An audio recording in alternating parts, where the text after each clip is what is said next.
என் பொண்ணு கூட நான் இருக்கணும். அதுக்காக இந்த உலகத்தையே எதிர்க்க சொன்னாலும் எதிர்த்து நின்று ஜெயிப்பேன். சென்னை கிண்டியில் உள்ள தனியார் நட்சத்திர விடுதியில் பிரதமர் மோடி தலைமையில் பாஜக மையக்குழு நிர்வாகிகள் அடங்கிய ஆலோசனைக் கூட்டம் தொடங்கி நடைபெற்று வருகிறது. கூடுதல் விவரங்களை செய்தியாளர் நாகராஜன் வழங்க கேட்கலாம். நாகராஜன், விவரங்கள். வணக்கம் விக்னேஷ்.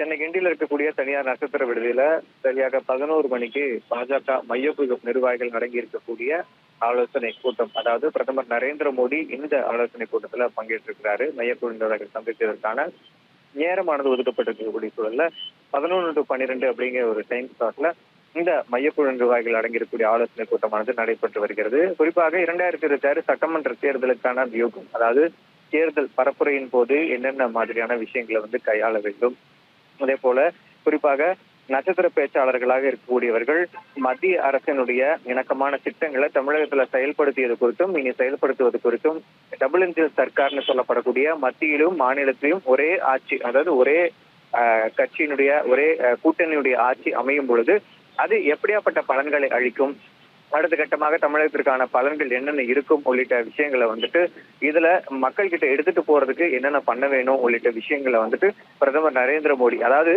இந்த தேர்தல்ல தமிழகத்துல இருக்கக்கூடிய பாஜகவாகட்டும், தேசிய ஜனநாயக கூட்டணி தொண்டர்களாகட்டும், வேட்பாளர்களாகட்டும் உள்ளிட்டோருக்கு ரெப்ரசன்டேட்டிவா இருக்கக்கூடிய, அதாவது நட்சத்திர பேச்சாளராக இருக்கக்கூடிய பட்டியல்கள்ல பிரதமர் நரேந்திர மோடியும் ஒருத்தர். அப்படி இருக்கக்கூடியப்ப அவருடைய ஆலோசனை, அதாவது என்னென்ன மாதிரியான விஷயங்களை கையாளணும், என்னென்ன பேசி மக்கள் கிட்ட தேசிய ஜனநாயக கூட்டணிக்கான வாக்குகளை சேகரிக்கணும், பெரும்பான்மையான இடங்களை கைப்பற்றுவது என்ன உள்ளிட்ட ஸ்ட்ராட்டஜி உள்ளிட்ட எல்லா விஷயங்களையும் இந்த மையக்குழு நிர்வாகிகள் அடங்கியிருக்கக்கூடிய கூட்டத்துல மேற்கொள்ளப்பட இருக்கிறது. குறிப்பாக பாஜகவுடைய அந்த 27 வேட்பாளர்கள் நேற்றைய தினம் அறிவிக்கப்பட்டிருக்கிறாங்க. அந்த 27 வேட்பாளர்கள் இருக்கக்கூடிய தொகுதிகளில் பாஜக எப்படி ஒரு டாமினண்டான பெர்ஃபார்மன்ஸை கொடுக்கணும் உள்ளிட்ட ஸ்ட்ராட்டஜியும் இந்த மையக்குழு கூட்டத்துல ஆலோசிக்கப்பட இருக்கிறது. அதே போல கட்சியினுடைய அடுத்த கட்ட வளர்ச்சி, தமிழகத்துல கடந்த 5 ஆண்டுகளாகவே பாஜகவுடைய வளர்ச்சி அப்படிங்கிறது பெருமளவில் உயர்ந்திருக்கிறது. வாக்கு வங்கியும் அதே போல கடந்த நாடாளுமன்ற தேர்தலில் உயர்ந்திருக்கிறது. அதை தக்க வைக்கிறது, அதே போல அதற்கும் மேலான வாக்கு வங்கியை பெறக்கூடிய விஷயங்களுக்கான ஸ்ட்ராட்டஜியும் இந்த கூட்டத்துல இன்னைக்கு பேசப்பட இருக்கிறது. இந்த கூட்டத்துல குறிப்பாக பிரதமர் நரேந்திர மோடியோட பாஜக மாநில தலைவர் நைனா நாகேந்திரன், பாஜக தேசிய பொதுக்குழு உறுப்பினர் அண்ணாமலை, மத்திய இணையமைச்சர் எல் முருகன், சட்டமன்ற உறுப்பினர் வானதி ஸ்ரீனிவாசன், மூத்த தலைவர்கள் தமிழிசை சவுந்தரராஜன் உள்ளிட்டோரும், அதே போல மையக்குழுவில் அடங்கியிருக்கக்கூடிய நிர்வாகிகள் அனைவரும் பங்கேற்றிருக்கிறாங்க. மத்திய அமைச்சர், அது மட்டும் இல்லாம மாநிலத்துடைய தேர்தல் பொறுப்பாளருக்கு பியூஷ் கோயல் உள்ளிட்ட நிர்வாகிகளும் இந்த கூட்டத்துல பங்கேற்றிருக்கிறாங்க.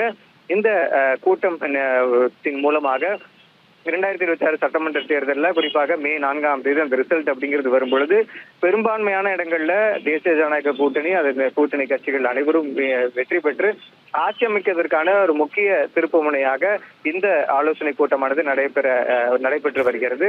அதே போல பிரதமர் நரேந்திர மோடி அடுத்தடுத்து வரக்கூடிய வாரங்கள்ல பிரச்சாரம் செய்வதற்காக தேசிய ஜனநாயக கூட்டணியினரை ஆதரித்து பேசுவதற்காக தமிழ்நாட்டிற்கு வர இருக்கிறார். குறிப்பாக வரக்கூடிய ஏப்ரல் 15ஆம் தேதி போல பிரதமர் நரேந்திர மோடி கன்னியாகுமரி பகுதிக்கு வர இருக்கிறார். அதுக்கு அடுத்தபடியாக கோவை அதை சுற்றி இருக்கக்கூடிய மண்டலங்கள்ல பிரச்சாரம் மேற்கொள்வதற்காக வர இருக்கிறார். அந்த வேட்பாளர்கள் ஆதரித்து அது சம்பந்தமாகவும் சொன்ன மாதிரி இந்த நட்சத்திர பேச்சாளராக இருக்கக்கூடிய பிரதமரும் சரி மற்றவர்களும் சரி எப்படி செயல்படணும் உள்ளிட்ட சம்பந்தமாகவும் இந்த ஆலோசனை கூட்டத்துல விவாதிக்கப்பட்ட வருகிறது. விக்னேஷ்,